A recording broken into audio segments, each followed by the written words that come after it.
5 seconds to the open. Ready? Who wants to get this thing started right about now? Welcome to Follow the Money Weekly with your host, Jerry Robinson. Welcome. Not just some guru. Oh, really? Your host is an economist and a best-selling author. What an interesting news item. I'd better write that down. And just someone who likes to make money and help you to make money. Welcome to Follow the Money Weekly. And here he is, Jerry Robinson.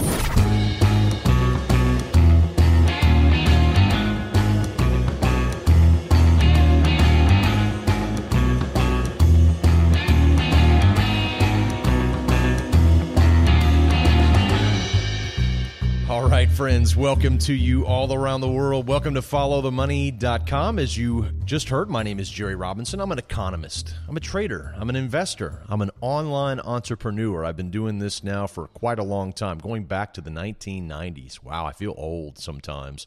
You know, as I think back about how long I've been doing this stuff, being online is really quite an honor. I mean, to be able to speak into your life right here through our website, through this podcast, through iTunes, however you're listening, Spreaker, TuneIn, Spotify, however you tune into our site or into our podcast, I tell you what, it sure is an honor.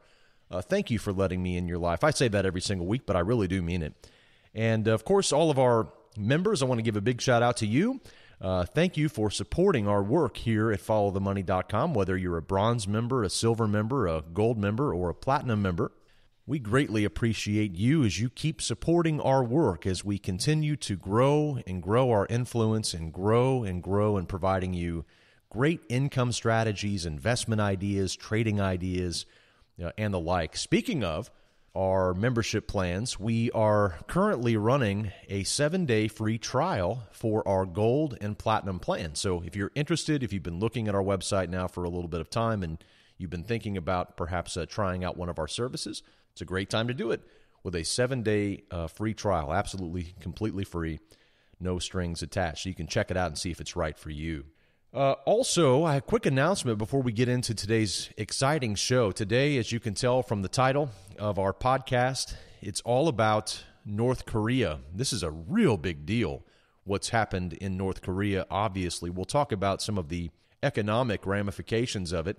And then later I'll be joined by Laura Walter, who is the crypto tax girl on Twitter. If you're on Twitter, you might have seen the crypto tax girl, or she's at crypto tax girl. And, of course, as her name implies, she's going to talk all about taxes and cryptocurrencies. Many people have no clue what some of the tax laws are surrounding cryptocurrencies. And so they may be setting themselves up for some big, huge penalties or tax liabilities in the future and not even know it.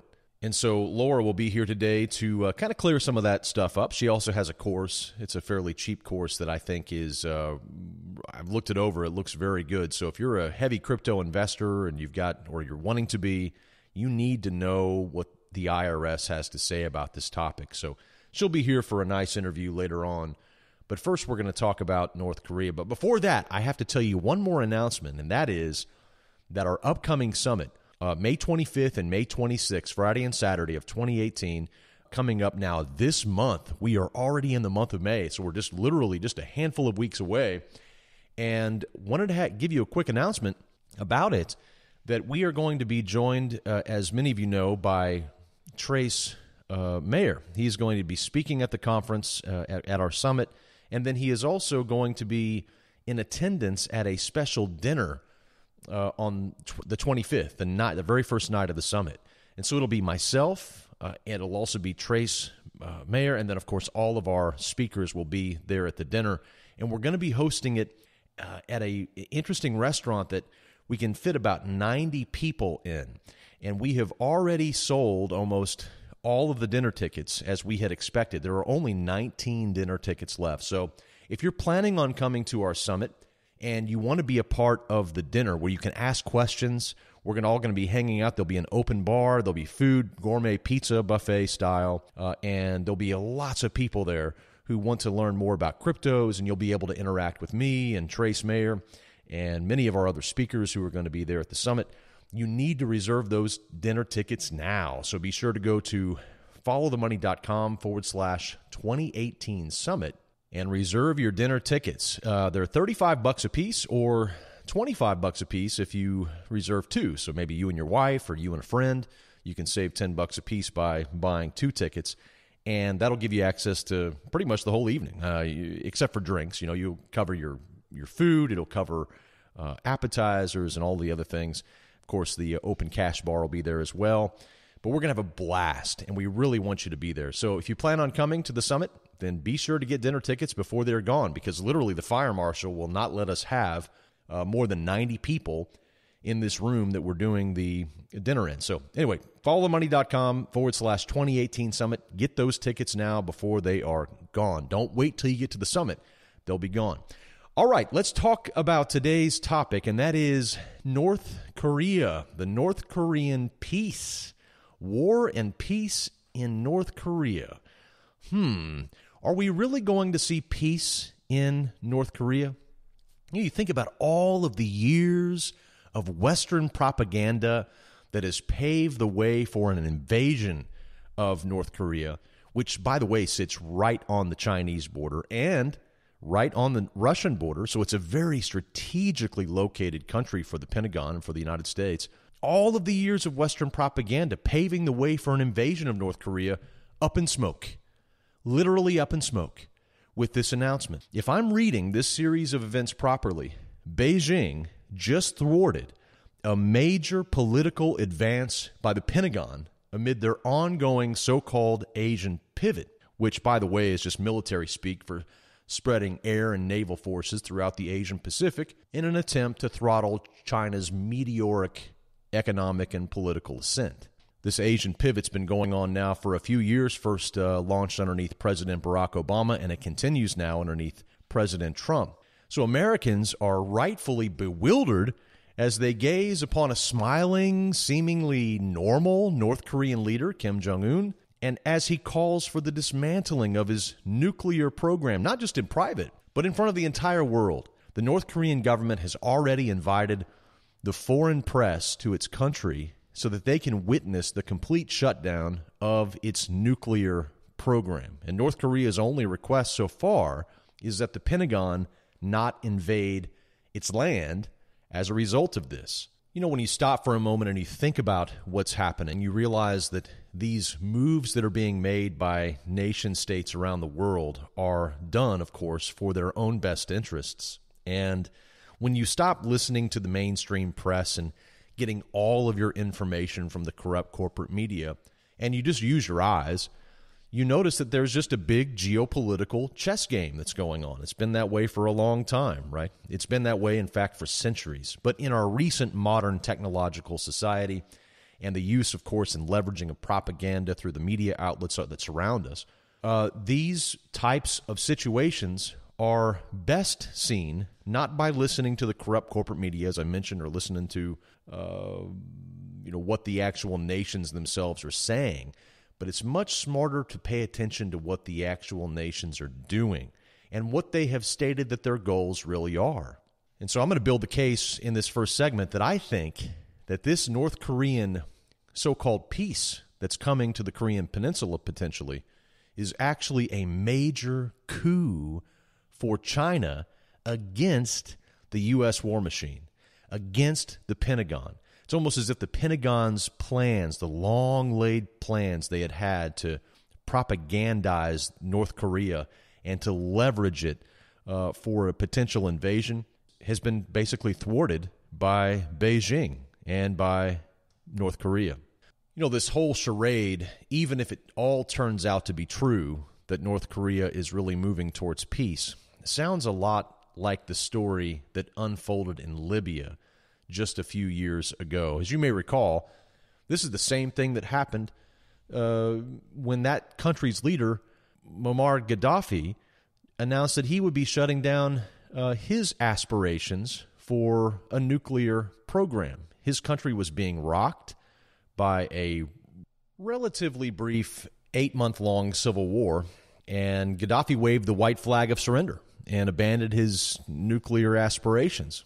Together with the radical elements of Libyan armed rebels, quote-unquote, Washington wasted no time coordinating the demise of Mr. Gaddafi. Once it became clear that he had no real means of military retaliation against the U.S. war machine. Soon after his strongman persona was questioned, the jackals were let loose, and Gaddafi was murdered by his own people in the streets of Sirte, Libya. The U.S., of course, supplied covert military assistance to the region, and a U.S. Predator drone actually bombed Gaddafi's armored convoy in the moments just before his death.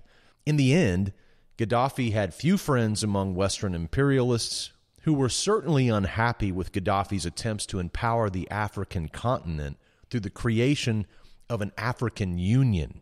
Under Gaddafi's proposed African Union, a new gold dinar currency would back up all the existing African currencies and eventually replace all of them as the single African currency.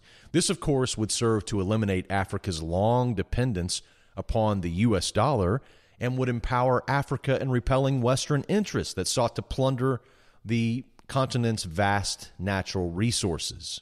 While the African continent continues to lag behind more developed areas of the world, it's certainly not for a lack of resources.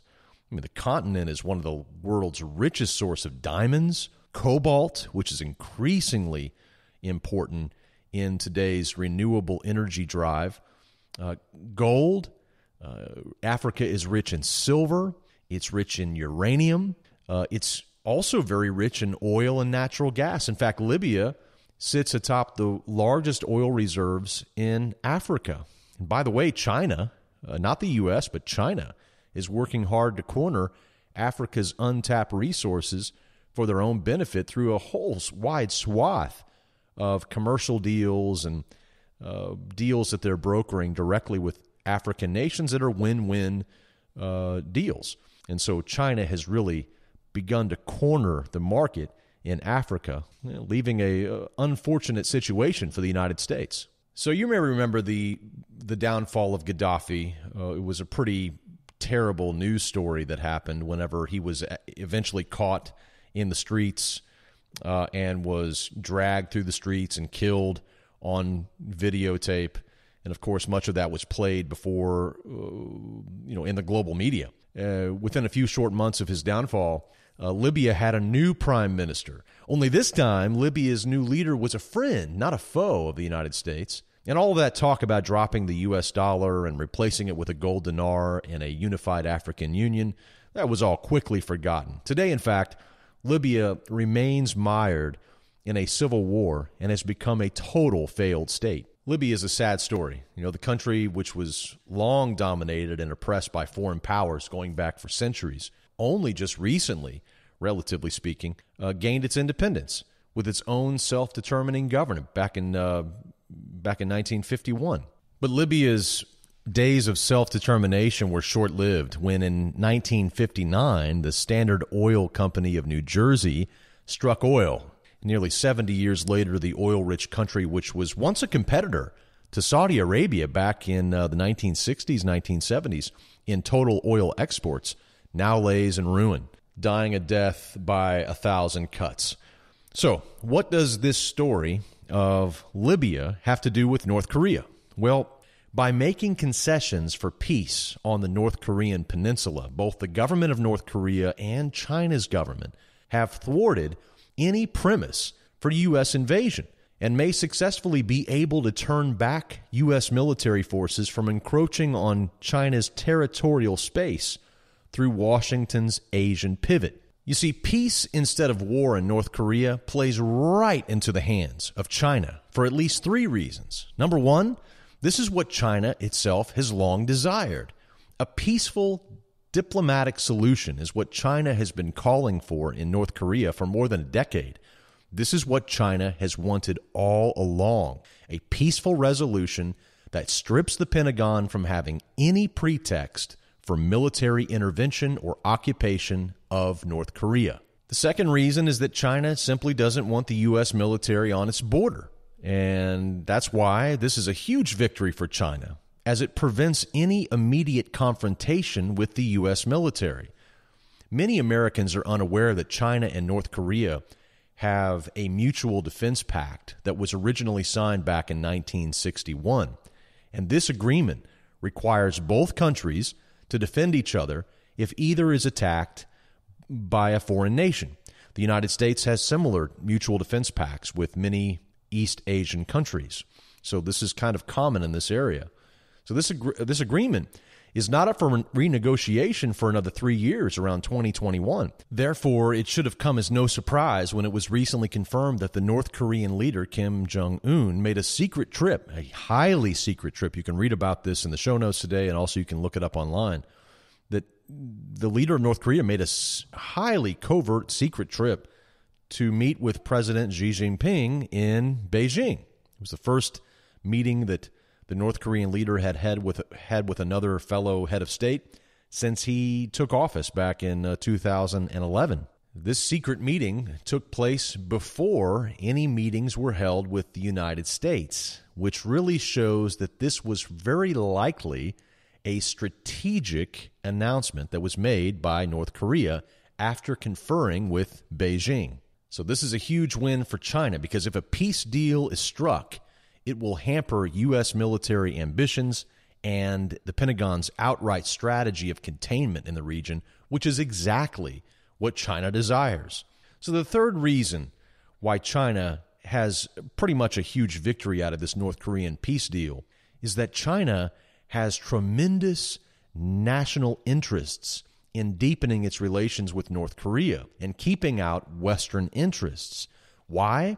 Because of North Korea's vast supply of strategic natural resources, such as lithium, rare earth metals, gold, and graphite. According to estimates issued by South Korean researchers and mining companies, North Korea is sitting on top of anywhere between $6 and $10 trillion in untapped natural resources. China is currently the number one customer of these resources and has invested billions of dollars in recent years on infrastructure plans on its border with North Korea, which gives it greater access to these resources. So, of course, China has no desire to share these spoils with their competitors in the West, which is why a peace deal is so positive for China, because it keeps things on their own terms and could serve to keep the West from invading, occupying, and exploiting North Korea, as it has done in so many other countries around the world over the past century and a half. So we see this as a coup for Beijing and a pretty big blowback for the Pentagon, no matter how the corrupt corporate media is trying to pose this situation. And you know what? It's not just in North Korea where new calls for peace are pushing back the Pentagon and its military aspirations. So too in Syria, the three countries of Russia, Iran, and Turkey have publicly unified in a commitment towards a political solution in that country, which seeks to end hostilities in the war-torn nation of Syria, just as President Trump has called now twice for the withdrawal of U.S. troops from Syria. Strangely enough, peace is the number one weapon in China's arsenal to push back U.S. military forces so that China can continue to strategically grow their influence across their part of the world. You see, what China needs most to continue its historic ascent of influence and soft power throughout the Eurasian and African regions, and even the Far East region, is to publicly promote peace, or at least the perception of peace, which by definition reduces hostilities, thereby removing the permission slip for America's myriad of military bases spread out across the region. Trump is already very sensitive to this military overextension, and China, I believe, is simply using this to their advantage. So you have to give a hand to the crafty leadership in Beijing. They certainly appeared to have outmaneuvered Washington in the battle for public perceptions in North Korea. Don't expect the corrupt corporate-owned Western media outlets to detect or even credit this victory to China. But with those with eyes to see, this appears like the ultimate checkmate by Beijing in the ongoing global game of geopolitical chess in the Far East. If peace does indeed come to the Korean Peninsula, China will get what it has long desired: direct access to the best of North Korea's vast natural resources, as sanctions will inevitably be lifted as a result of the peace deal, and it will effectively render Washington's military strategy in the region as impotent. The Pentagon's long-laid plans of provocation and eventual war in Korea has never seemed so unreasonable now that Kim Jong-un has called for peace. As the Pentagon plans explode, China will inherit a windfall and buy even more time for its economic, political, and military ascent, in keeping with that country's plans of total political, economic, and military domination by around the year 2040. Any new peace deal on the Korean peninsula will require the signatures of not just North and South Korea, but also will require the signatures from diplomats in the United States and from China. We expect the details of this deal to serve China's interests more than Western interests. And for this reason, I believe any future peace deal in Korea will be viewed as a victory for the rising red dragon of China and a defeat for Washington and its war machine.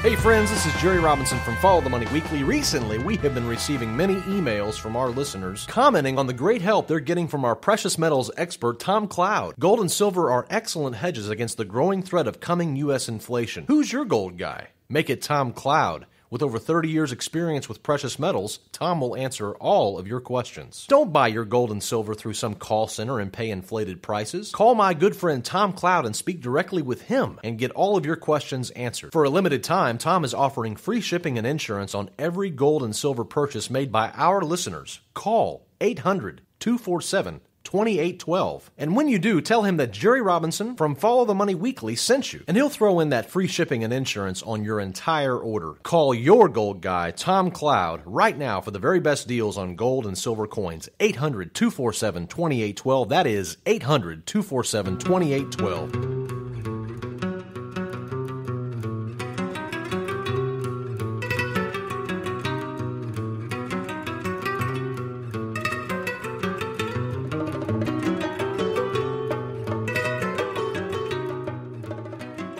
Well, joining me on the line today is Laura Walter, known on Twitter by her handle Crypto Tax Girl. Laura is a CPA with a special focus on cryptocurrency tax issues. Hey, Laura, welcome to Follow the Money Radio. Great. Yeah, thanks for having me. Hey. You're joining us from Japan this morning for me, this evening for you. Are you there on vacation? Actually, yeah, my husband and I have been living here for the last 3 months just for fun. We're both self-employed, so we thought it'd be kind of fun to live in Japan for a little bit. That is so cool. I was going to say it's a wonderful time of year to visit, but wow, so you've been living there for a while. That's really interesting. Yeah, we've been here since January, and it's fun. There's, it's definitely a whole new culture and country, so we've had a lot of fun here visiting different parts and just exploring. That's fantastic. That's really neat. Well, listen, before we get into the myriad of tax questions that surround Bitcoin and other digital currencies, first, just begin by telling our audience a little bit about yourself, how you became interested in the cryptocurrency space. Yeah, for sure. So I would say I mostly got into it because of my husband. He was in crypto back in, I don't know, maybe like 2012, 2013. And around that same time, I was taking a class in college, and my professor talked about Bitcoin, and I'd never heard of it before. And then he made us all write a paper about whether we thought Bitcoin had a future or not, and the pros and cons of it. And so that's where I really started learning about it. But unfortunately, I was just a poor college student back then, so I didn't even get any, which, I mean, regrets now for not buying a ton back then. But sure. That's when I kind of first got introduced to it. And then I married my husband in 2015, and then he had some. And so then just ever since we got married, he's been talking a ton about it. And then just when we started doing our own taxes, because we had crypto, I started looking into that, because I'm more of like the tax nerd. I would say he's more of the crypto nerd. But I started looking into, how is this actually taxed for us in our own personal circumstances? And like you said, I am a CPA, so I've seen all different sorts of tax scenarios and different questions and issues throughout my career. But when I learned the laws about crypto, it actually was a little bit surprising to me. And I was like, I bet you there's a lot of other people out there who also hold crypto and don't realize the tax implications of different things that they do with their crypto. And so I kind of started Crypto Tax Girl as sort of a thing to help like friends and family and just people that follow me on Twitter. And then it just kind of blew up, and now I'm helping all sorts of people with their crypto, and it's turned into my new job, and it's been really great. I'm enjoying it a lot because it's challenging, it's interesting, it's new. There's not a lot of people in the space, so I'm able to help people kind of all over the country.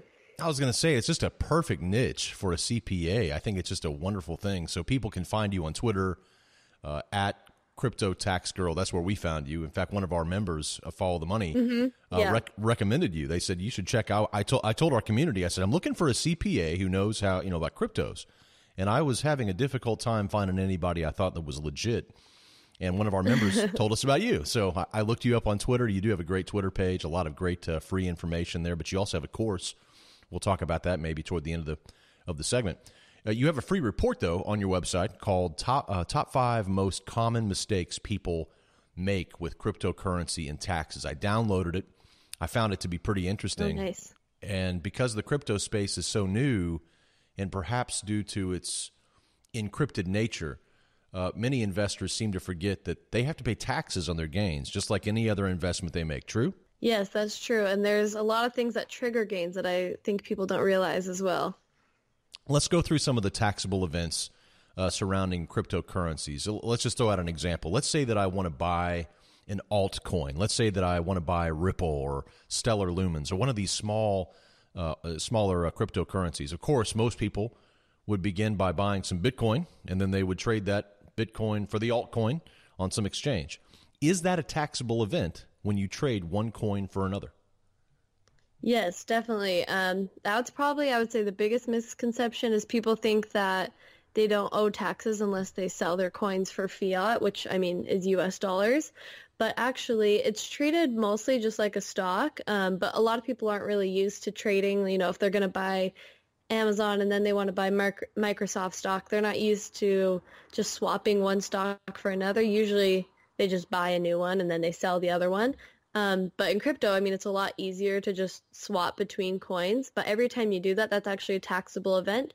And you need to recognize a gain or loss from each trade. And it seems kind of, a lot of people hear this and they're like, what? That's so crazy. Like, I can't believe that. But, and they get all angry about taxes. But if you think about it, let's say you bought, you have Bitcoin that you bought for $10. It goes up to 100, and then you buy $100 worth of Litecoin at that point.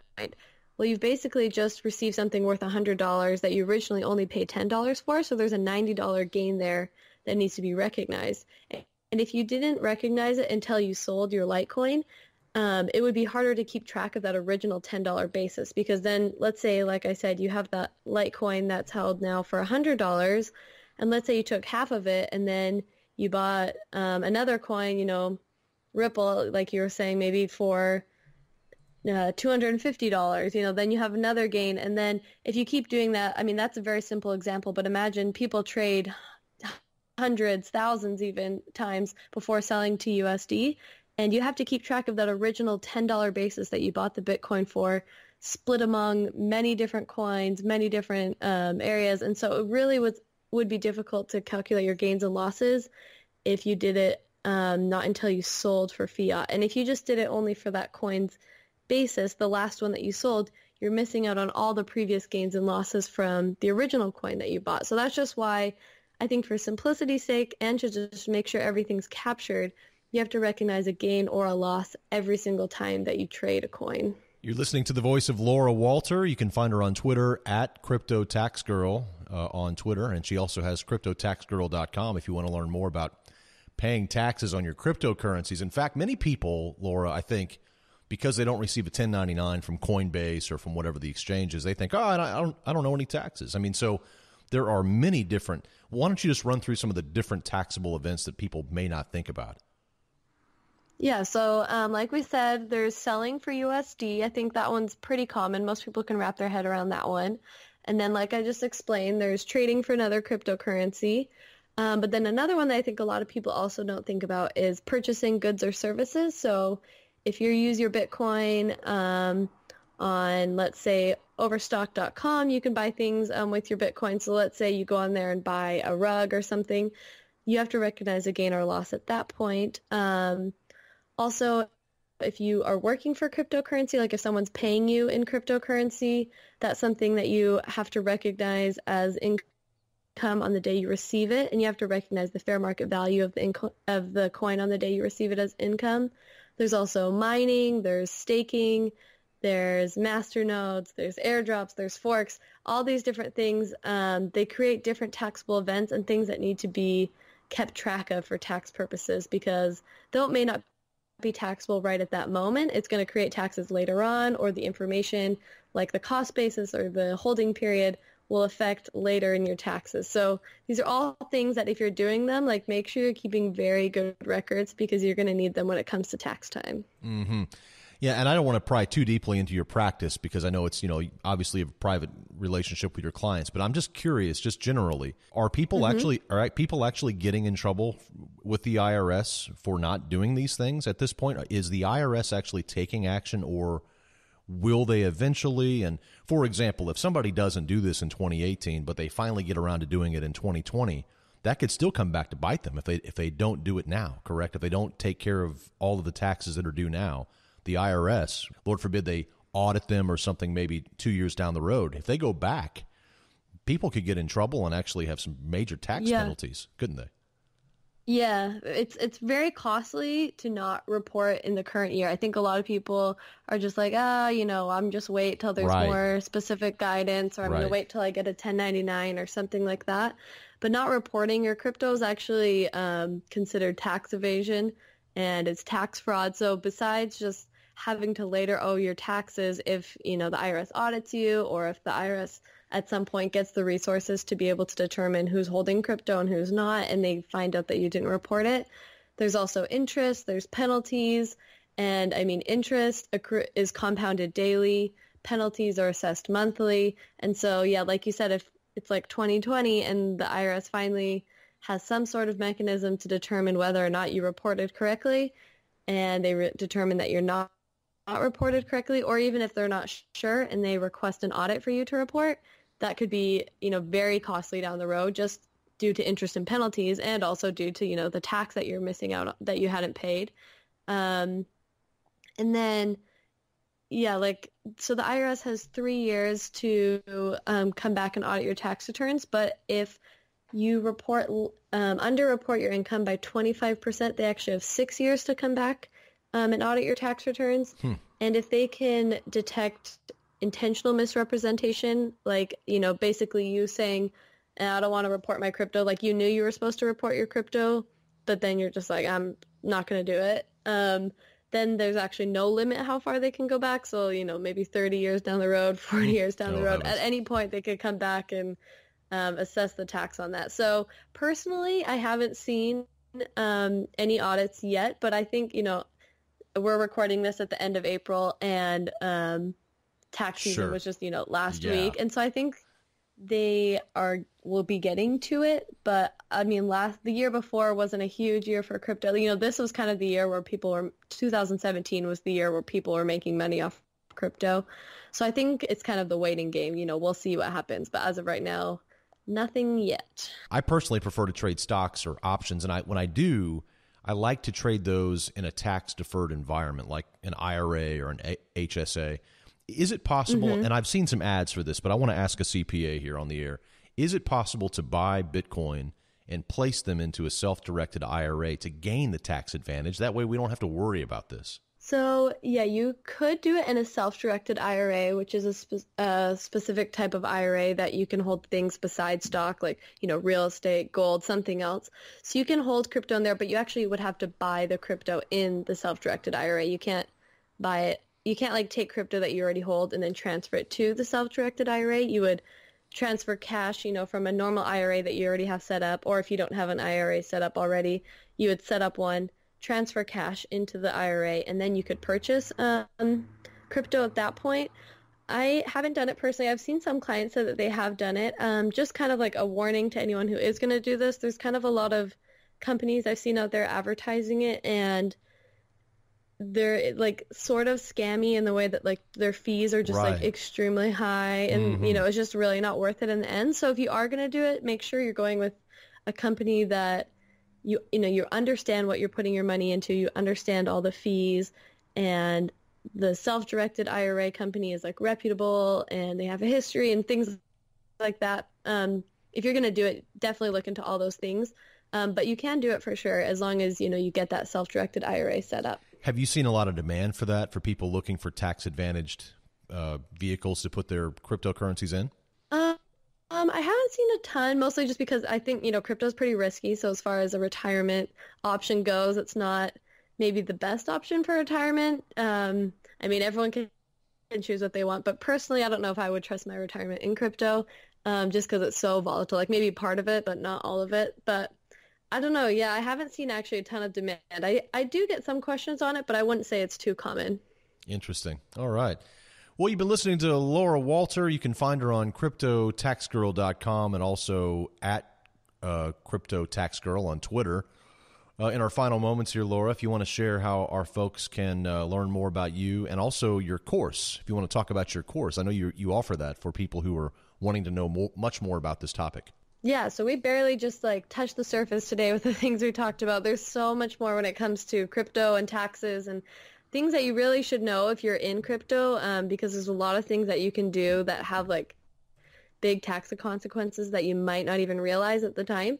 So I do have a course, like you mentioned. It's called The Complete Guide to Cryptocurrency Taxation, and it walks you through basically every single thing you need to know when it comes to crypto. I answer all of your questions, and it's online, so you can just watch the videos at your own speed, whenever you want. You can download them. It's super easy to get started. And so, yeah, if you want to check that out, you just go to CryptoTaxGirl.com. You can find all my information there. If you have any questions for me personally, you can find my email on there. Everything's just on there. So feel free to reach out if you have any questions. Fantastic. I really appreciate your time today, Laura. Really good. And folks, if they want to learn more about you and your work, again, CryptoTaxGirl.com or on Twitter at CryptoTaxGirl. Laura, thank you for joining me on Follow the Money Radio. Yeah, thanks for having me.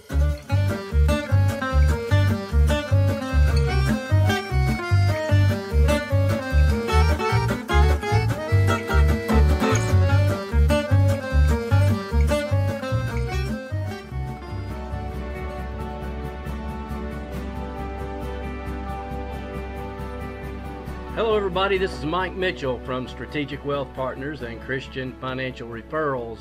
As you may know, I've been off the air for a couple of weeks, at least with any new presentations or any video podcast that I've been presenting. And the reason for that, I'm a little embarrassed to admit, is the fact that I managed to run over my laptop. And, from that experience, it kind of gave me a thought that I wanted to share with everybody today. The reason I ran over my laptop was I was actually traveling out east a few weeks ago, and I was leaving my brother-in-law's house one morning and trying to drive home, and it was in a driving rain, a little bit dark, and I was pulling things out of the trunk of my car, and my laptop just happened to be sort of in the way at the moment. And I sort of lost focus. I pulled my laptop out, set it down with the idea of putting it right back into my car, and I just got distracted. And it made me think about how that somewhat relates to the issue of retirement. A lot of us that are in our baby boom years, our late 50s, early 60s, may have had the thought that it's just too late to get started. You may have lost focus. You may feel like it's too late to really do anything about setting up my retirement plan and being able to retire in a fashion that I'm accustomed to living.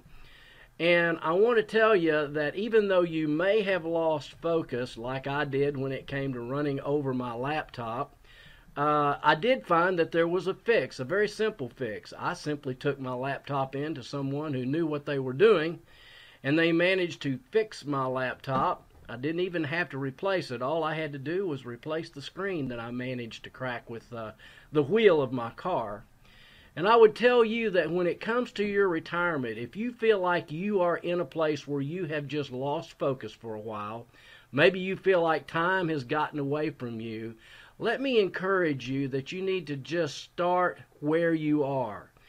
You need to get with a person, an advisor, a professional who can help direct you through the various steps that you will need to take to begin a new phase of your life, which is setting aside and preparing for your retirement. You need to focus on the real important issues. Get back to basics. Number one, build a budget. Know where you are. Know what your expenses are and what your income is. Know what your asset base is. Know how to incorporate and integrate the issues surrounding that income flow, whether it be monies coming from assets that you have available through IRAs or 401k plans, or possibly your Social Security benefits, how to coordinate all of that together so that it makes a sound, sensible solution for you to move forward. The main thing is to stay focused, to realize that you've got to stay with the basics. And I think if you'll do that and you'll get the proper help that you need to get that process started, that you will find that retirement does not have to be a daunting, overwhelming event in your life, but that it can be a place where you start to live better than you've ever lived before. So today is just an opportunity for me to reconnect with everybody out there and let you know that it's time to refocus, it's time to get a fix, and it's time to get help moving forward for your sound retirement. Again, this is Mike Mitchell coming to you with some ideas about a sound retirement, and I would like to invite you that if you would like to get some help with these issues, give us a call here at Strategic Wealth Partners, and that number again is 833-370-0777. Thanks for your time today, and I hope everybody is having a great beginning of their 2018, and let us know if we can help you with any of your retirement needs. Reach out to Mike Mitchell today by calling 833-370-0077 or log on to our website at followthemoney.com/advice.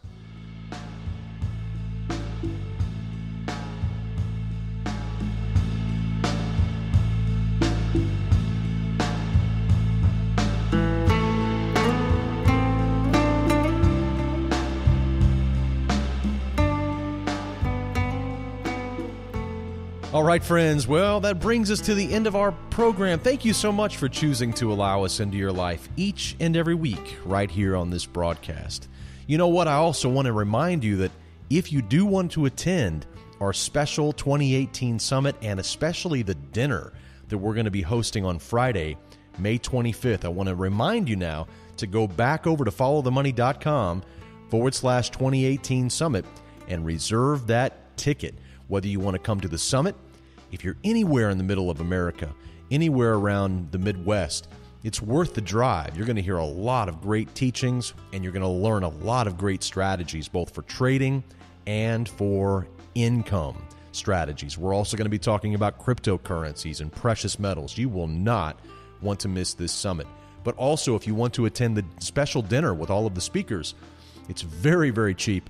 Only $35 a ticket gives you access to all the food and lots of fun. We're going to have a great time that evening, so be sure to reserve that ticket. Same place, followthemoney.com/2018 summit. Well, as always, I'd like to leave you with a final word, this time written by Dorothy Day, when she said, "You just need to look at what the gospel asks and what war does. The gospel asks that we feed the hungry, give drink to the thirsty, clothe the naked, welcome the homeless, visit the prisoner, and perform works of mercy. War does all the opposite. It makes my neighbor hungry, thirsty, homeless, a prisoner, and sick. The gospel asks us to take up our cross. War asks us to lay the cross of suffering on others. And that's just something to think about. Remember, friends, when you want the truth, just follow the money. Have a safe and prosperous week, and we'll see you right back here next time. Until then, God bless.